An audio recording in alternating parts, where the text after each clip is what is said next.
என்ற எண்ணம் எல்லோரிடம் இருக்கிறது. அந்த மாற்றம் எங்கிருந்து ஆரம்பிக்க வேண்டும் என்ற ஆழமான கருத்தை எடுத்துரைக்க எம் பள்ளி 2ஆம் வகுப்பு மாணவி ஹானியா அர்மைனை அழைக்கிறேன்.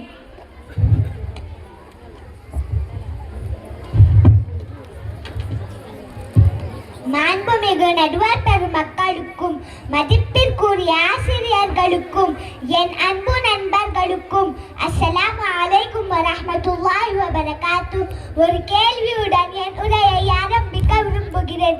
இந்த உலகத்தில் உள்ள பிரச்சனைகளுக்கு காரணம் யார்? சமுதாயமா, அரசாங்கமா அல்லது நாமா?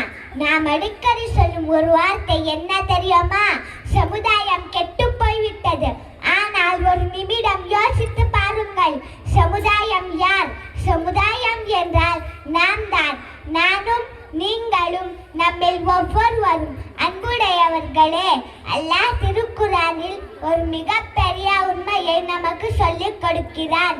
ஒரு சமூகத்தினர் தங்களிடம் உள்ளதை மாற்றாமல் இருக்கை அல்லாஹ் அவர்களின் நிலையை மாற்ற மாட்டான். இந்த வசனம் நமக்கு ஒரு மிகப்பெரிய பாடத்தை கற்றுக் கொடுக்கிறது. மாற்றம் வெளியிலிருந்து வராது, மாற்றம் நம்மிடமிருந்தே ஆரம்பிக்க வேண்டும். நபிகள் நாயகம் ஸல்லல்லாஹு அலைஹி வஸல்லம் அவர்கள் கூறியுள்ளார்கள், உங்களில் ஒவ்வொருவரும் பொறுப்பாளி. அவர் தனது பொறுப்பை பற்றி விசாரிக்கப்படுவார். அதாவது ஒரு மாணவன் தனது படிப்பில் நேர்மையாக இருக்க வேண்டும். ஒரு ஆசிரியர் உண்மையுடன் கற்பிக்க வேண்டும். ஒரு பெற்றோர் தனது பிள்ளைகளுக்கு நல்ல ஒழுக்கத்தை கற்றுக் கொடுக்க வேண்டும்.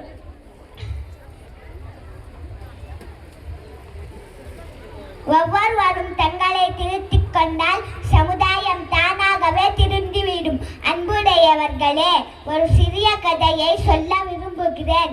ஒரு கிராமத்தில் ஒரு பெரிய குப்பை மேடு இருந்தது. அந்த கிராமத்தில் வாழ்ந்த அனைவரும் தினமும் அதை பார்த்து ஒரே வார்த்தை சொன்னார்கள், இந்த கிராமம் மிகவும் அழுக்காக இருக்கிறது. ஆனால் யாரும் அதை சுத்தம் செய்ய முன்வரவில்லை.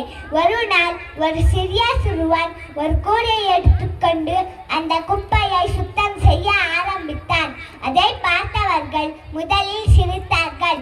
இந்த சிறுவன் மட்டும் சுத்தம் செய்தால் என்ன ஆகப் போகிறது என்று கேலி செய்தார்கள். ஆனால் அந்த சிறுவன் நின்று விடவில்லை.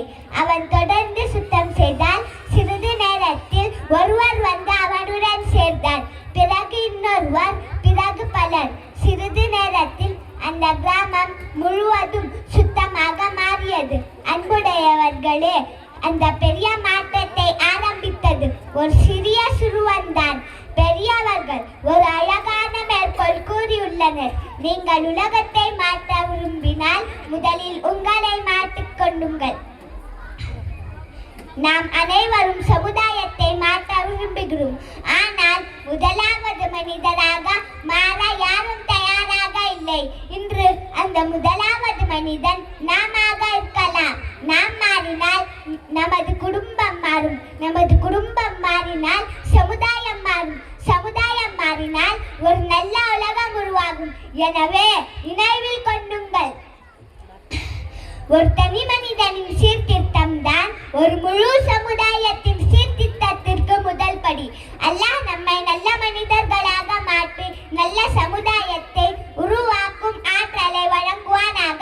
ஜஸாக்கல்லாஹு ஹைரா. அருமையாக சொன்னீர்கள் ஹானியா. சமூகத்தை